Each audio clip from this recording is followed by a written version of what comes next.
Good afternoon, and thank you, and wow, I am so privileged and so honored to be sharing this afternoon with all of you and these incredibly amazing women that are being honored today. I'd like to extend my congratulations to each one of you, Octavia, Michelle, Kelly, Patty, and all 50 women that have been included in the Impact Report. Your achievements not just inspire me, but also so many others to work harder, to be better, and to make a dent wherever we can. So I'm very, very proud to be standing alongside of you. So in life, you know, there are moments when you stop and ask yourself, how did I get here? Like, why am I standing here? Well, this is definitely one of those moments for me. And I find myself going back to the beginning, back to my roots. I was born to incredible parents, amazing parents who served as doctors in the Indian Army. I was the firstborn, and as far back as I can remember, I made my parents very proud and happy 99% of the time. Okay, slight exaggerations of personal achievements are allowed from time to time, don't you think? My brother was born a few years later, and even then, nothing changed for me. We were both given equal opportunities, and I want to emphasize this. I want to really emphasize this for you because I don't think a lot of people might understand that being equal might seem very normal. But where I come from, India, and a lot of developing countries around the world, more often than not, this is an exception. It's actually a privilege. My first experience of the glaring disparity between boys and girls came at a very, very young age. I grew up in a middle-class family with extremely philanthropic parents who constantly reminded me and my brother how lucky we were and how giving back to those who were less fortunate was not a choice. It was a way of life. Simple. I was 7 or 8 years old when my parents started taking me on these visits in a traveling clinic to developing communities around and villages around the city that we lived in called Bareilly. We were packed into this ambulance, and my parents would provide free medical care to people who couldn't afford it. My job at the age of 8 was assistant pharmacist. So I would count all the medicines, put them in an envelope, and give it out to patients. And I really took my job very seriously. Very seriously. But the more I went on these expeditions, the more I began to notice the simplest things that distinguished a boy from a girl, or a man from a woman. For example, girls were pulled out of school when they hit puberty because they were considered ready for marriage and babies. That's 12 and 13, while boys still enjoyed their childhood. Or basic human rights such as healthcare were denied just because they were women. Let's call this whole experience trigger number 1 for me. Fast forward a few years and many, many triggers in between. Like a producer-director, for example, early on in my career, I must have been about 18 or 19, telling me that if I didn't agree to the ridiculous terms or painfully low salary in his movie, that he would just replace me. Because girls are replaceable in the entertainment business.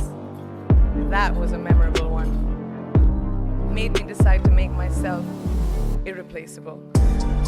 But I think what really moved the needle for me and ultimately led me to create the Priyanka Chopra Foundation for Health and Education and around the same time partner with UNICEF was an encounter with my housekeeper's daughter. About 12 years ago, I came home from set early one day and she was sitting in my library reading a book. And she must have been 8 or 9 years old and I knew she loved reading. So I asked her, I was like, it's a weekday, why aren't you in school? And she said, oh, I don't go to school anymore. So I went and asked her mother and I said, why isn't she in school? And her mom said that her family couldn't afford to send her and her brothers to school, so they chose the boys. The reason? She would eventually get married and it would be a waste of money. I was completely blown and it shook me to my core. Eventually I decided to cover the cost of her education so that she could continue to learn, because education is a basic human right.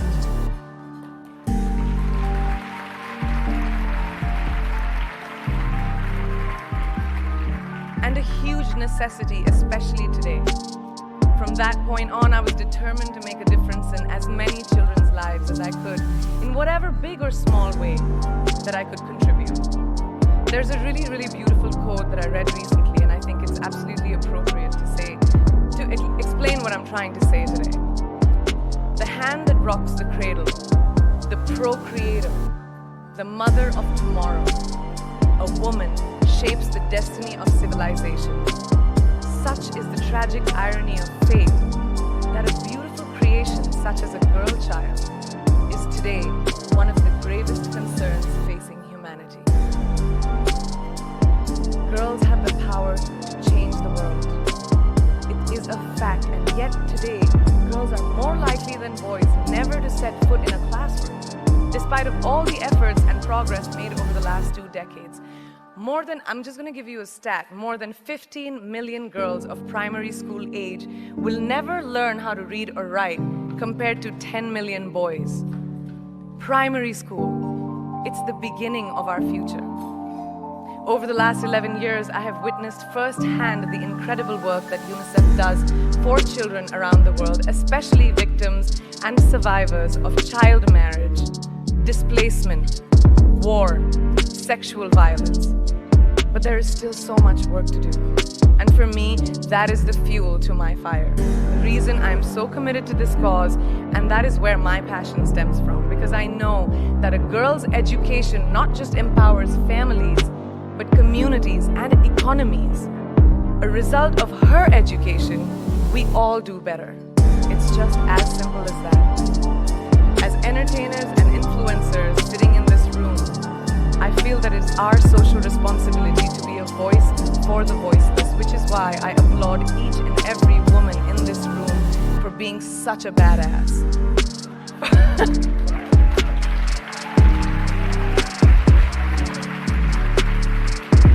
For using your platform and your voice to contribute to change, and for ensuring that there is not even one lost generation as long as we are alive. I'd like to thank Variety and all of you for encouraging me and all of us in this room to keep going and fighting on. Thank you so much.